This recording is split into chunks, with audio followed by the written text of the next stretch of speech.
Hello everyone, welcome to the video. John Bodine here with Redemptive Psych. Welcome back to another video in our Typing 101 series where we're going over each of the major vectors to learn how to type ourselves and type others. Through this, once we become skilled in using these vectors, the typing process becomes demystified somewhat and we become aware of the complexities of people, but through that process, we can start to see the distinctions between the types in a whole new way. Today, we're talking about the vector or the spectrum between the pragmatic types and the affiliative types. Now, like all the vectors, there are 8 who fall more towards the affiliative side and 8 who fall towards the pragmatic side.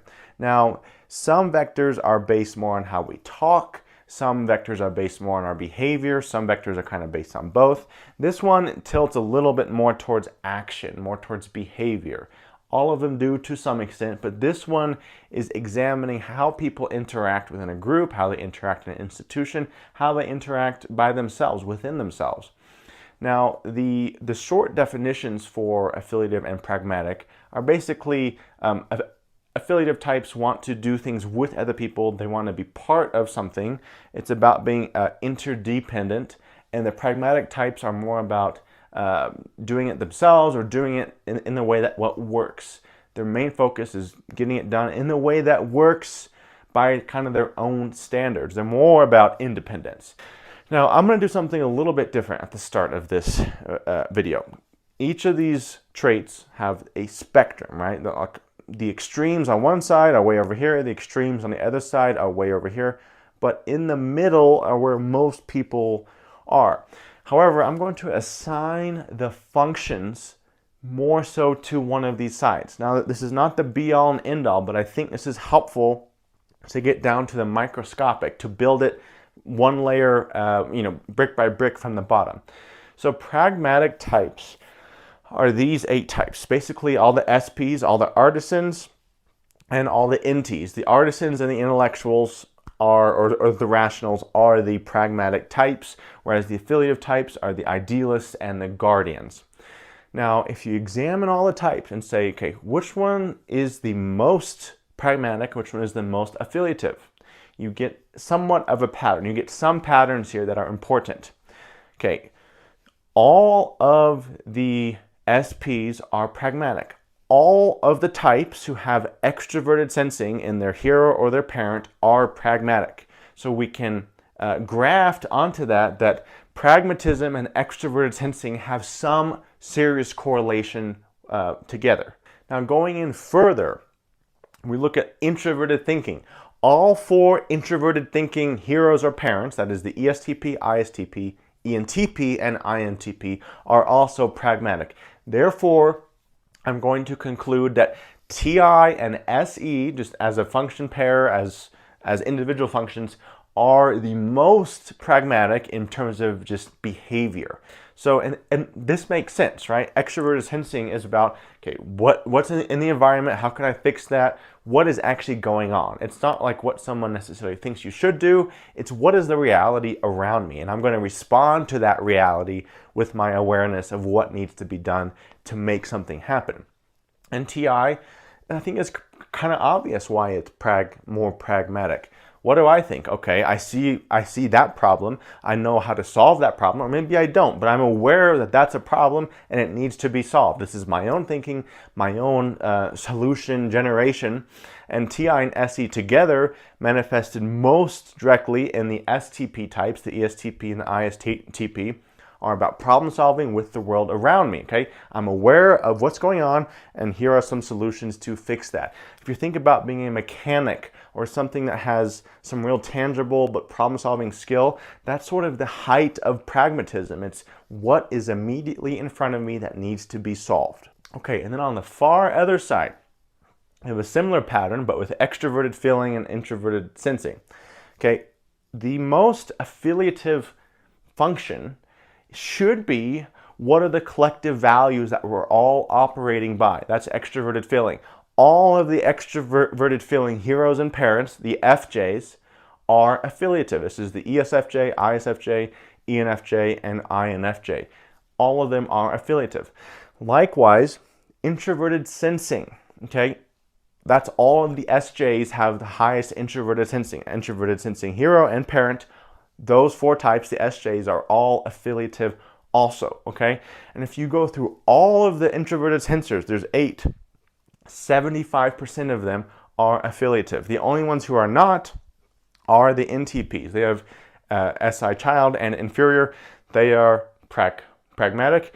All of the other ones are affiliative. Okay, and then likewise with going back to the pragmatic side, introverted intuition. What I want, my future, my path forward, 6 of the 8 NI users are pragmatic. The only 2 that are not are the NFJs, the INFJ and ENFJ. They're kind of collectivist in their FE, but they are more about their own future and their pursuits.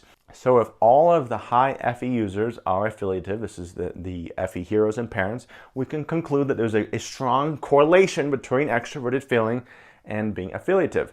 Likewise, 6 out of 8 of the SI types, introverted sensing types, are affiliative. So that is more of an affiliative single function trait, just as NI, 6 of the 8 NI users are pragmatic. Moving on to FI and TE, I have not found a discernible pattern that links directly to this vector. Half of the FI users, half of the high FI users are affiliative, half of them are pragmatic. Same with extroverted thinking. The STJs, who are high in TE, are affiliative. The NTJs, also high in TE, are pragmatic. The NFPs, high in FI, are affiliative, whereas the SFPs are pragmatic. So this one is a bit more neutral, at least with this vector between the pragmatic and the affiliative types. So I hope just by going over the functions, a picture kind of starts to form of what this vector actually looks like. But to zoom in a little bit here, the pragmatic traits are that of valuing independence more so than interdependence, are valuing solutions above all. Solutions and efficiency and effectiveness, that is the pragmatic creed, okay? If it doesn't work well, let's get rid of it. Whereas the affiliative types are like, if it's part of tradition or it's something collectively valued, there is more of an assumption made that that should be preserved, at least for a while. It's more about the cooperative whole rather than the individual solution. So they also bring, the pragmatic types, understandably, also bring challenge, okay? They challenge the system. They often are rebel types because they don't submit as much to the system or to the group or to the cooperation of the whole as much as the affiliative types. Their mode of being, their frame is more, what do I see, what do I think, what is not working, how can we improve that? It's not as much about if it's agreed upon or not, it's if it works or doesn't work. Their focus is on if it works or doesn't work. The affiliative focus is more about, is it in agreement with the values of the people around me? Is it acceptable by the group that I'm part of? Okay, so the affiliative types, they want to be more interdependent. They want to be able to rely on the person next to them to pursue something together, to sustain and uphold something together, stronger together. That's kind of the affiliative mindset, the affiliative perspective. Cooperation and agreement are very much valued. Does this cooperate with the bigger picture? Does this cooperate with the values of the people around me? Does this go in agreement with my duty, with what I believe is my responsibility? If it doesn't, then maybe it shouldn't be accepted. But their mode of being, these 8 types, is more about how this relates to the group, to society, to the rules, to the values, to the things that make us unique together, right? That make us stronger together. So it's worth pointing out too that these traits are not always directly opposed to each other. You can care about cooperation and efficiency, right? Like that's a real thing. That's why, for example, with like the SFJs, they're very high in introverted sensing and FE, their duty to the group around them. But they do have TI, and once they put in enough effort, they feel more justified in bringing up criticisms of, hey, this is not working, that's not working, etc. The affiliative types will criticize, they will refine things. Their mode of, their perspective though, is more so like, I'm gonna be loyal to the cause, and then I'm gonna bring some refinement in there. Whereas the pragmatic types, often, many of them will just come out pistols blazing, telling you why this or that isn't working and why that's wrong. the affiliative types view that as a threat sometimes. So that's why they commit their loyalty to the group more so before they start bringing in their criticisms or area for refinement. So these traits do intermingle, which we'll talk about more in just a moment.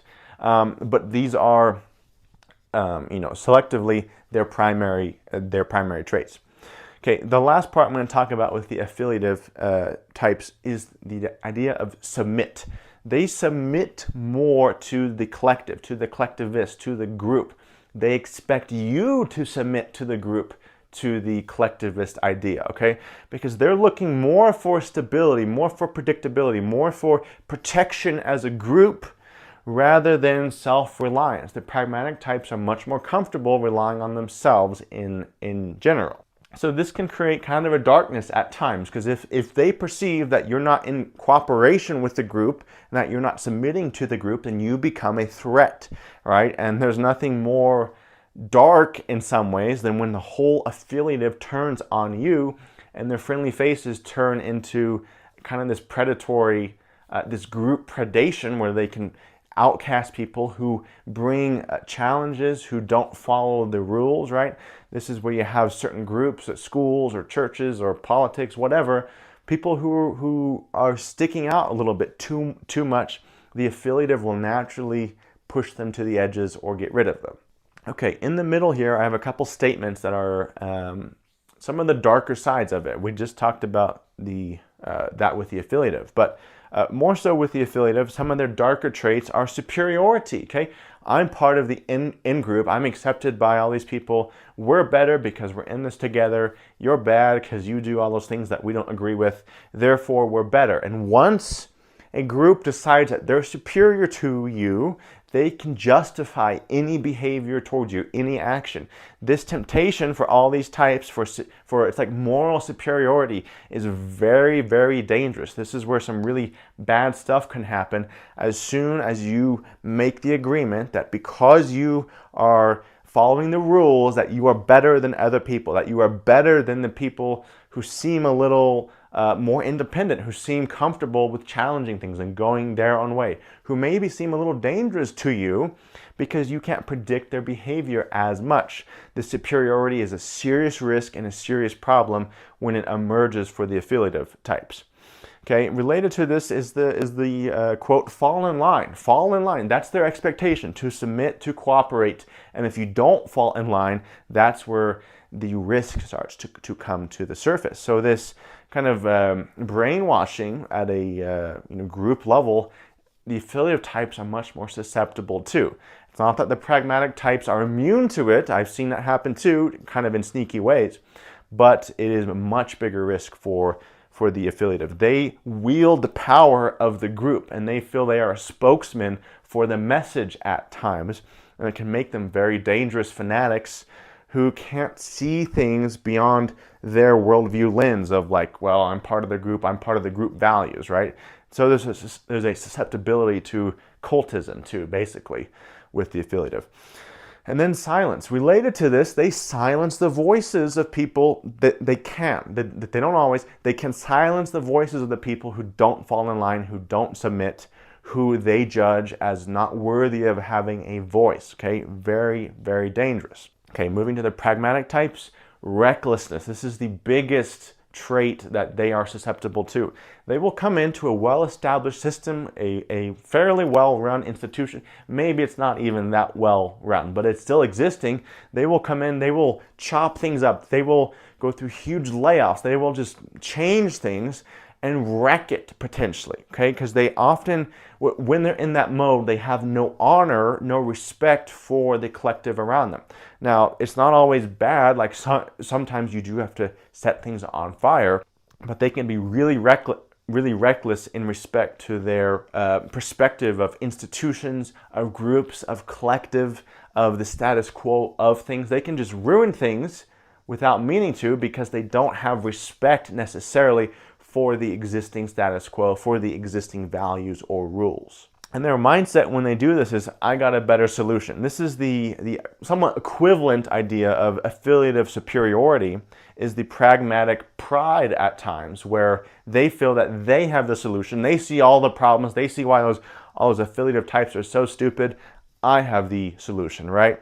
And that goes hand in hand with their recklessness. When they buy into that too much self-reliance and thinking that they can solve everything or spot the real problems, they can actually blind themselves and cause everyone else to fall into an unintended pit. Okay, briefly, I'm going to talk about the interaction of these vectors, because these are very much not static, as I've stressed this whole series. These are very dynamic. And this is not more exemplified than in this relationship here, okay?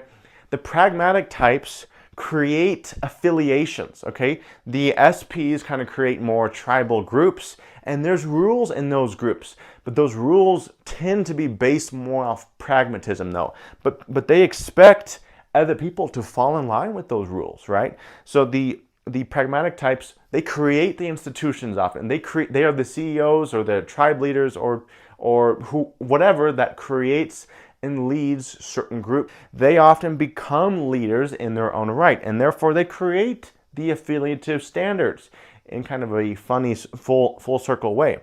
Whereas the affiliative types, they earn pragmatism. This is their perspective. If I'm loyal, if I'm committed to the cause, then I can share what I really think, and I can address the problems that are not working, and I can become more focused on the solutions as long as everyone knows I'm committed to the cause. So the affiliative types want to become pragmatic in a certain way. They want the freedom to share and to criticize and to suggest solutions. The problem that they have with the pragmatic types is the pragmatic types will skip over that whole loyalty business and that building rapport business and just come in and shoot things to death, right? And they may be justified in that, but that is the affiliative's perspective on it. Okay, so when you're going to use this vector, there are a couple things to watch out for. Affiliative TI is probably the biggest one for the affiliative types. These are all the FJ types, the ISFJ, ESFJ, INFJ, and ENFJ. They can be pretty openly critical of things. They can suggest solutions, address things that aren't working. And the NFJs particularly can appear a little bit more independent with their NI. So you got to watch out for that. Next, dutiful pragmatism. These are just the NTPs who have SI, the only SI users of the pragmatic types. They can be very dutiful and actually kind of look like an SJ at times. Next, okay, this is another vector that we haven't talked about yet, but if you're coming back to this in the future, you'll be familiar with it. Okay, there's another vector called interest-based versus systematic based. This is, do I look more at the benefits and like who gets the advantage, or am I more reliant on systems for tried and true ways? Okay, interest-based plus affiliative types. These are the NF types. This can look pragmatic. Interest-based types can look more pragmatic.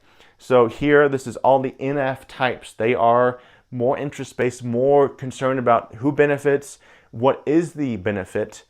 That's sort of a pragmatic behavior, even though it's not technically, right? It kind of looks pragmatic. So you got to be aware of that. I would say especially for the ENFP. I think they can be the most pragmatic looking types because of their interest-based. And lastly, being affiliative and systematic. Okay, this is the other half of the affiliative. The SJs, they are more about systems, about what works. That can look pragmatic because it kind of has a perspective of solutions and trusting the system, but it's the system more in terms of an affiliative system, but it can look pragmatic. So you got to be aware of that too. And then lastly here, how to practice this, how to practice using this vector. Okay, the pragmatic types, well, let me say it like this. What is that person's relationship with roles? Do they look to fill the role or do they create the role? The pragmatic types are more so about creating the role to fix the thing that they see. The affiliative types trust that the existence of the role is necessary to keep things moving. Now, again, the NFJs, who are a little bit more freedom-based, may kind of mix between that, but their motivation is still more is still more cooperative, okay? And like with all the vectors, start with the extremes. Start with the STPs, start with the SFJs, okay? Those are, in my opinion, the most extremes, the most affiliative by nature, and the most pragmatic by nature.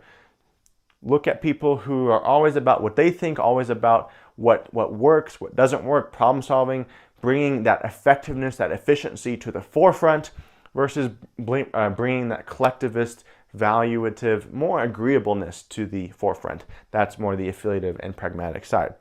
And then last, I talked about this at the beginning, a lot of these vectors are more about communication, some are more about behavior. I think this one especially, you have to look at their actions, because some of the pragmatic types may sound affiliative.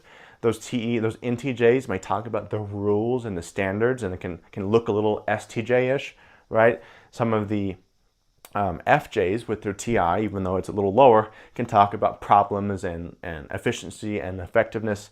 So you have to be careful about speech. Watch how they interact in the group. Are they more about cooperation, or are they more about being willing to be more the outside voice? Okay, if you're talking about the Big Five scale, the characteristic of the trait of agreeableness, I think is a good heuristic here, where the affiliative types tend to exhibit more agreeable behavior because it's about cooperation, whereas the pragmatic types challenge, right? They challenge the status quo, they challenge the rules. That is, I'm not going to say it's 100%, but being disagreeable, being low in agreeableness, I think is going to have some correlation with being a pragmatic type, being high in agreeableness, having some correlation with being an affiliative type. All right, guys, that's the next vector, affiliative versus pragmatic. Hope you guys enjoyed. Thank you for stopping by. I'll see you next time. Bye.